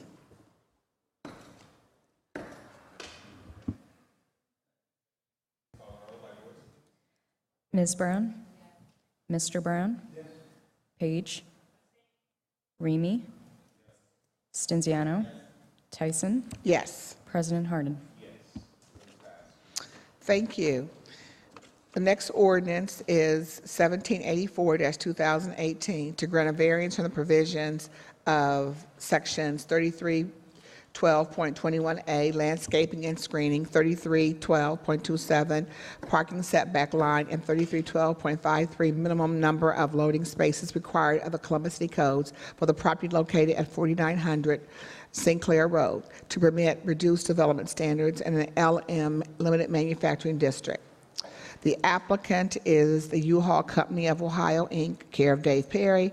Proposed use is limited commercial and manufacturing uses. The City Department's recommendation is approval, and the Northland Community Council's recommendation is 13-0. And I move for passage by voice. Second. Ms. Brown? Mr. Brown? Yes. Page? Remy? Stenziano? Yes. Tyson? Yes. President Harden.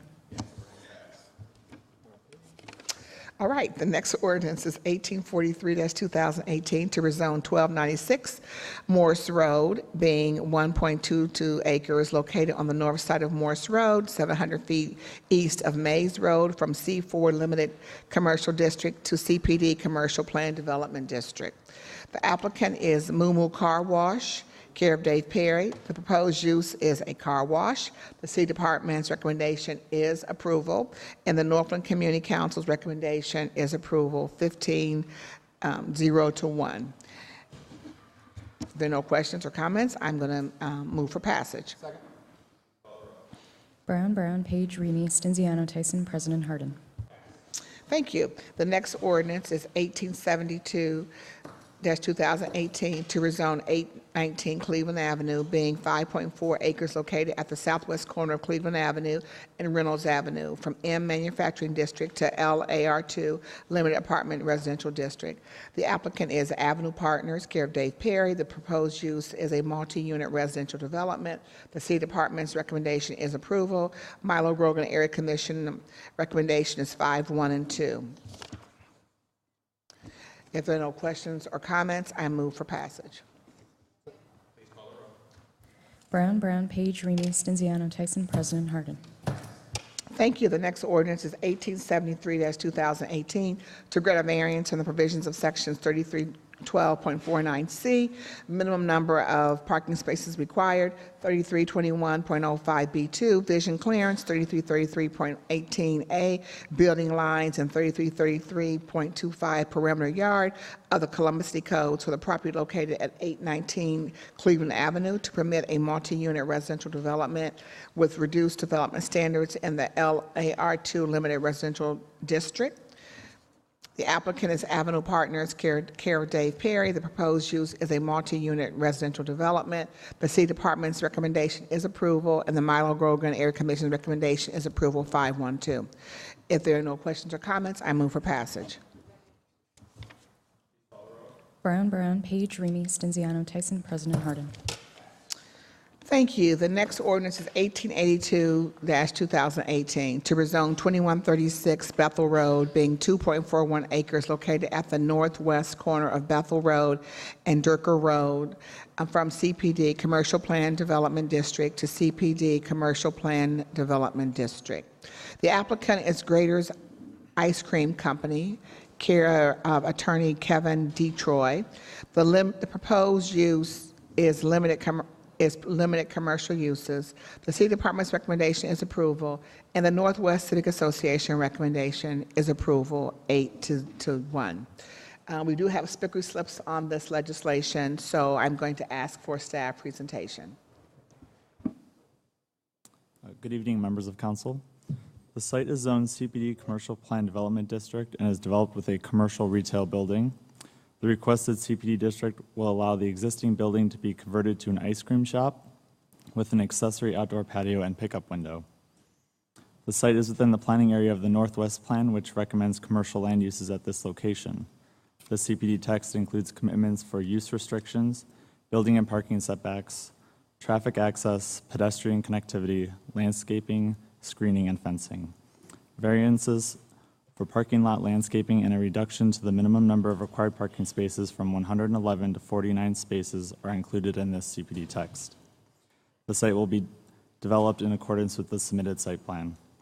The request is consistent with the plan's recommendation for commercial uses at this location, as well as additional design guidelines that recommend existing landscaping should be preserved and existing signage be oriented towards pedestrians and automobiles, and includes additional screening and landscaping within the landscape buffer on the northern and western sides of the site. Therefore, City Department's recommendation is approval.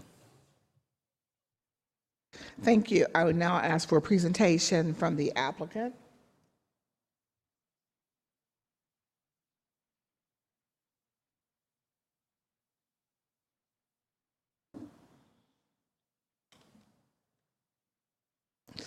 Please say your name and who you represent. My name is Kevin Detroit. I am legal counsel to Graders, the applicant, and we would actually like to request to hold our time until the other speakers have given a chance. Then we can respond to those. That might be a better way. Oh, because you do have an opportunity to have rebuttal, but you... I think we can probably handle it all as a rebuttal, and if there are any questions from the council members, we can take them then. Okay, perfect. Thank you. The first speaker who is against the legislation is Ellen Moore Griffin.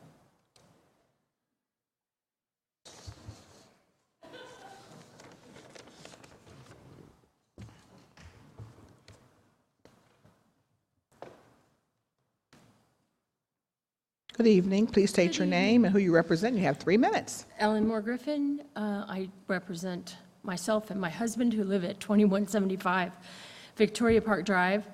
Chair Tyson, council members, our property directly abuts this proposed development. Our patio will face the drive-through window of this Grader's, which is currently a Family Dollar, limited use, and with no drive-through. We're very concerned about the noise pollution, the light pollution, the auto emissions that will come from this development, which is the drive-through will be open until 11 o'clock in the evening every night of the week. And we're also concerned with making sure that the Grader's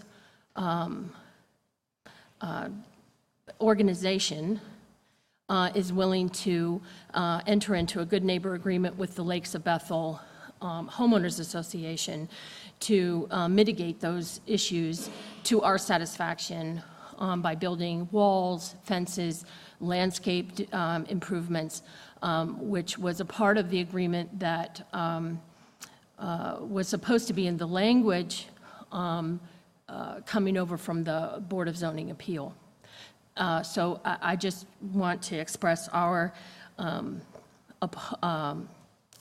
opposition to this rezoning, the fact that the parking spaces are going to be so limited from 88 at their current location to 49 here, and that the traffic congestion will be is significant now in terms of the Kroger that's across Dierker Road from our development. There's a fire station directly at the end of Dierker Road. There's the traffic backs up as it is now, and can't imagine what it's going to be like when this intense use property comes into existence. So I just want to make sure that we can have a good relationship with Grader's and that they are willing to enter into a good neighbor agreement with our homeowners association, and that can be done in a timely manner before this property is fully developed. Thank you. Ms. Moore. Ellen, so have you had an opportunity to talk with Grader's regarding the issues you brought up today? We have in a formal setting at the Northwest Civic Association meeting, in which they said that they would contact the Homeowners Association to talk to us about that Good Neighbor Agreement, and that was several months ago, and we've heard nothing. I'm also on the board of the Homeowners Association there, I should say, as well. So that's not happened. Okay. And you also, so you attended the Area Commission meeting, the Civic Association, I'm sorry, the Civic Yes. Association meeting, and you expressed your concerns at that point. Two of those meetings, yes, and also the zoning committee meeting that happened across the parking lot. The Board of Zoning, or whatever. Yes, Yeah. yes, yeah. Okay. So we also went there and had a presence there, and several neighbors went to that meeting and expressed our concerns. And the committee members there were very concerned about the amount of screening that was there and the amount of screening that would need to be in place to mitigate the sound and the noise and the light that will come from that property. Thank you. Thank you so much. You're welcome. The next speaker is Mr. Paul, is it Gartman, or is it G-A-R, Gartman? And he's please come to the podium. You have 3 minutes, and again, state your name and who you represent, and you are against the legislation. Okay. I'm Paul Gartman. I live at 5366 Reston Park Drive, Columbus, 43235. And Chair Tyson and the council members, I'm the president of the Lakes at Bethel Park Condominium Association, which consists of 130 residences. 16 of our condominiums directly border the north and west sides of the property at 2136 Bethel Road, which is being considered for possible rezoning. Our association believes the major traffic congestion on Dierker Road caused by the drive-through will significantly increase the danger of the Dierker Road-Bethel Road intersection. This intersection is already listed at the following websites, and I give the names of 2 websites. I do have handouts for everyone, which states that this intersection is the 44th most dangerous intersection in all of Ohio. in 2016. Graders has promised that a professional and impartial traffic study would be performed and verified as accurate by the traffic engineers of the state of Ohio. We do not believe this rezoning application should be approved by the Columbus City Council Rezoning Committee until this traffic study is completed and verified. Do we really want the 44th most dangerous intersection in Ohio to become even more dangerous? There are great concerns about the problems of conversion from a lightly occupied Family Dollar to a heavy volume ice cream lot, the reduction of parking spaces from about 88 spaces to only 50 spaces, the traffic impact on the Durker Road Bethel Road intersection, and the possibility of our property being used as a cut-through. Our association has significant concerns of the tremendous increase in noise due to the outside drive-through speakers, traffic, congestion, the outside patio noise, emissions, and trash. The proposed drive-through can handle up to 9 cars in queue, creating light pollution at night, noise pollution, emission pollution. Before the rezoning is approved, graders should agree to add 20 evergreens like Bruce spruce to our border with them, to keep the outside lighting directed away from our community, to extend the concrete barrier walls on the west side and north sides of the entire border, to allow no outside speakers on the patio, to have volume controls on all the outside speakers at the drive-thru. Graders should also agree that they will closely monitor the dumpsters for cleanliness. Graders is wanting this drive-thru to be open until 11 p.m. all year. We have school children and residences in our community who go to bed early, since they have to wake up very early for school and for work. We do not have a problem with 11 p.m. on Friday and Saturday nights, but 11 p.m. on the other nights is unreasonable. The Northwest Civic Association approved the rezoning of 2136 Bethel Road on May the 2nd, 2018, subject to the following conditions. There's 3. 26 to 8 feet tall blue spruce trees shall be planted on the west and north buffers. Any actions required by the Department of Public Safety as a result of the traffic study shall be completed. And I have a copy. Okay, because I'm right at the end. Graders attorney Kevin DeTroy shall draft a good neighbor agreement that will be agreed to by both graders and the Lakes at Bethel Park Condominium Association. This condition cannot be included in the CPD text, but will be presented to NWCA after it is signed by both parties, end quote.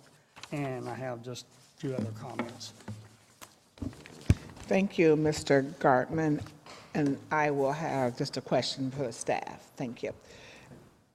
So again, this was approved by the Northwest Civic Association 8-1, but I think both Mr. Gartman and Ms. Griffin brought up the issue of this whole traffic study.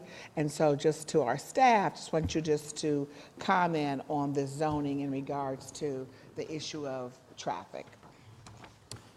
Yes, we can speak to that, Councilmember Tyson. The traffic access study that was required for this application was recently completed.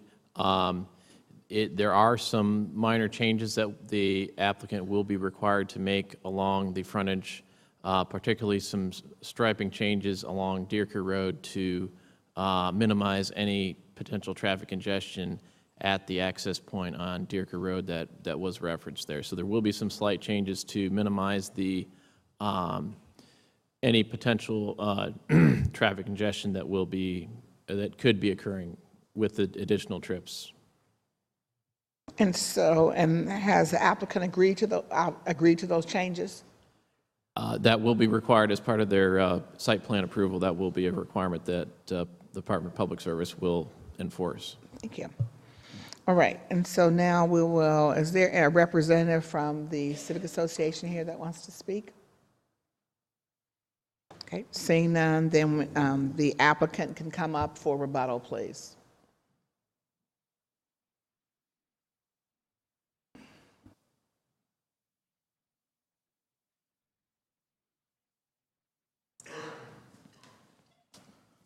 Good evening.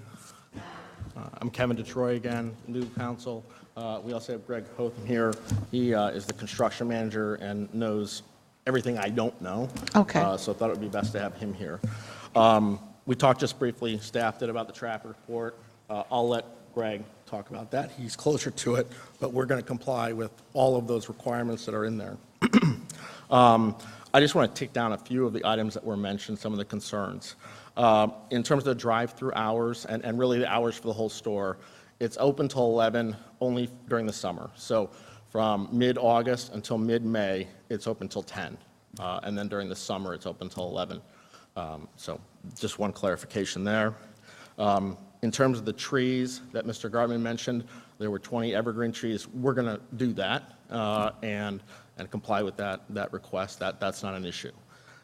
Fencing, there was a condition that the Development Commission put on us to add. Basically, currently there are sections of wall in the landscaping berm that exist today. There's about a 4 to 6 foot berm that wraps all the way around the property on the north and I guess that'll be the west side. And on the top of that berm, there are sections of wall that pre-existed our development. We're going to connect those sections with, I think, 6 foot high privacy fencing. That was a condition that was requested. We're going to do that. So there will be a continuous 6 foot wall on the top of the entire berm all across the north and the west. So that was something that was requested. We're going to do that. I mentioned the berm, speakers on the patio. We don't have any intention of putting speakers on the outdoor patio. Even if we did, the patio actually faces Durker Road, or no, it faces Bethel Road. So there's no plan to have speakers, and they wouldn't face the residential sections in any event. All of the lighting that's on the property is going to be shielded, focused down. And again, for the lighting that might come from cars in the drive-through lane, there's a berm and a wall that collectively will be 10 to 12 feet high all the way around the property. The last thing I want to mention is a good neighbor agreement. We are committed to doing that. We will do that.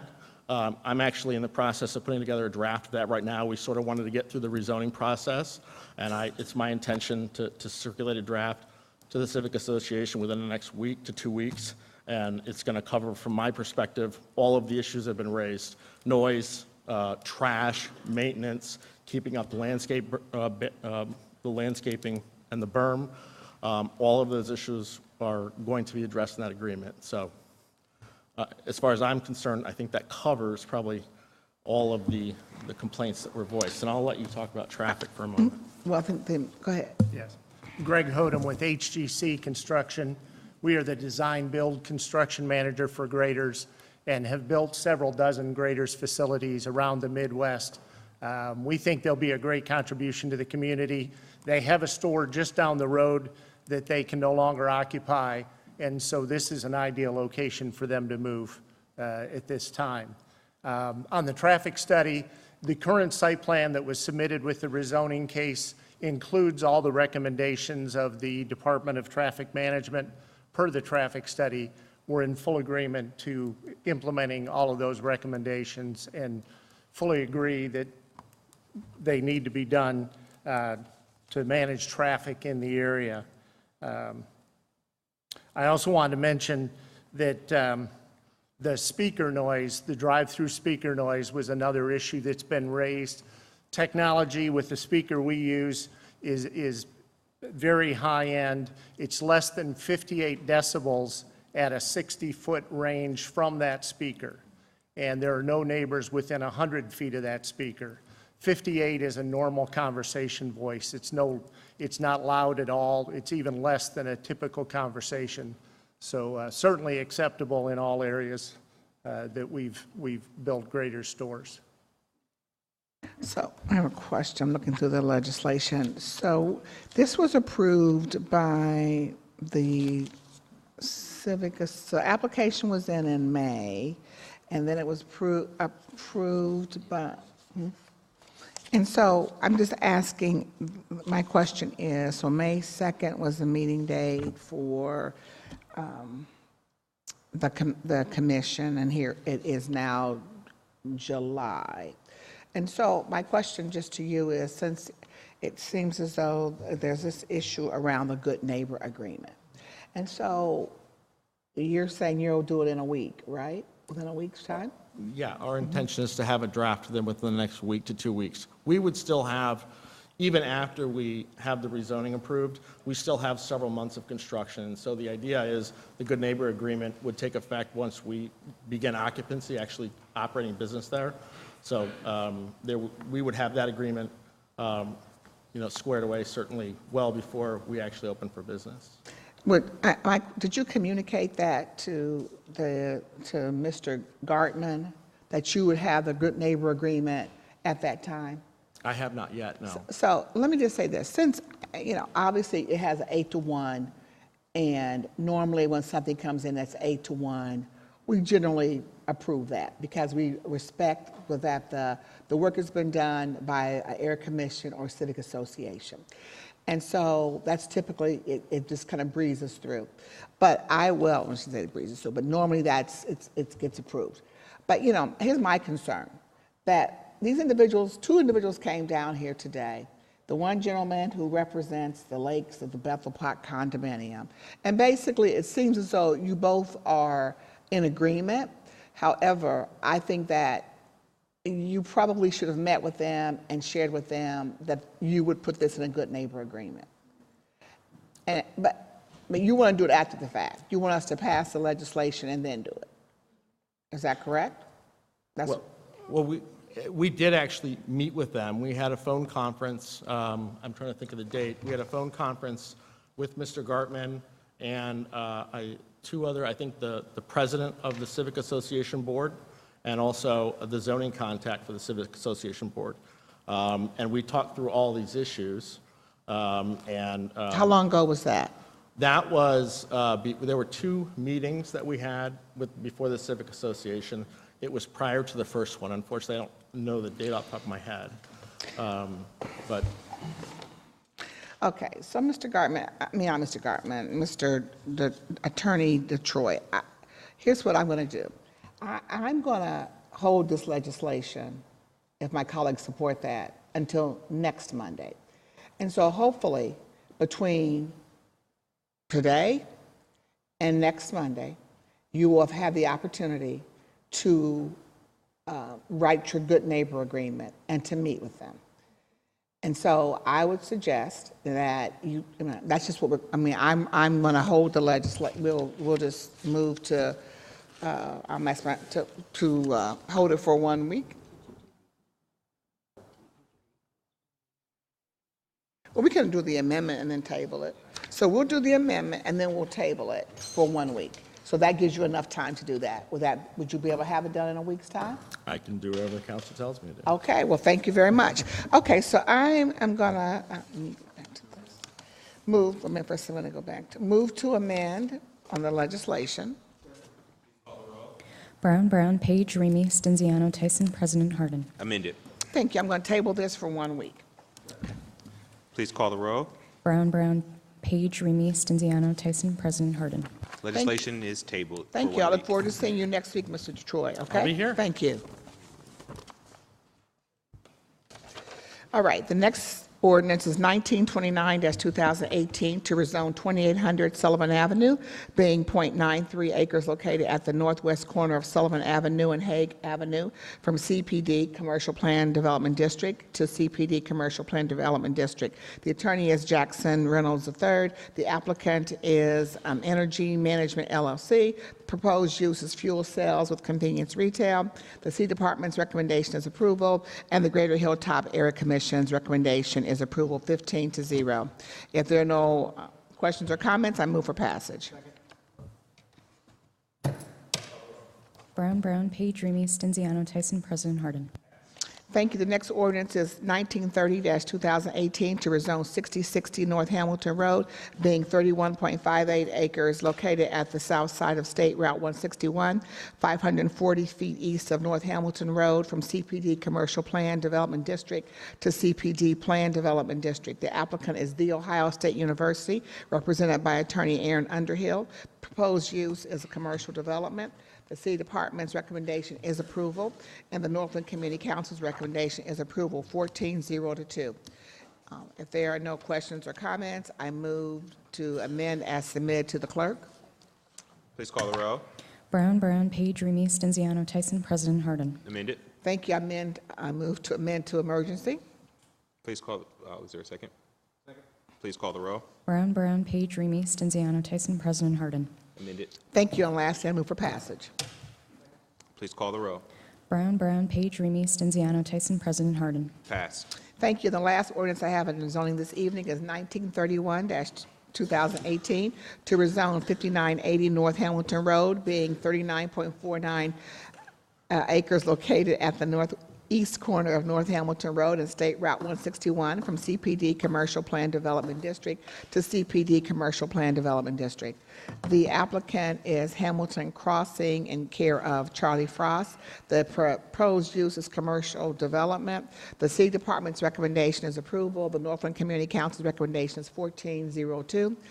And first I ask my colleagues, I want to amend as submitted to the clerk. Please call the row. Brown, Brown, Page, Remy, Stenziano, Tyson, President Harden. Amended. Thank you. Amend now. Next, amend to emergency. Please call the row. Brown, Brown, Page, Remy, Stenziano, Tyson, President Harden. Amended. Thank you. Now move for passage. Please call the row. Brown, Brown, Page, Remy, Stenziano, Tyson, President Harden. Pass. Thank you. That's all I have in zoning this evening. Thank you. Thank you, Chair Tyson. May I get a motion to adjourn meeting number 40? Please call the row. Brown, Brown, Page, Remy, Stenziano, Tyson, President Harden. Meeting adjourned. We will take non-agenda speakers momentarily.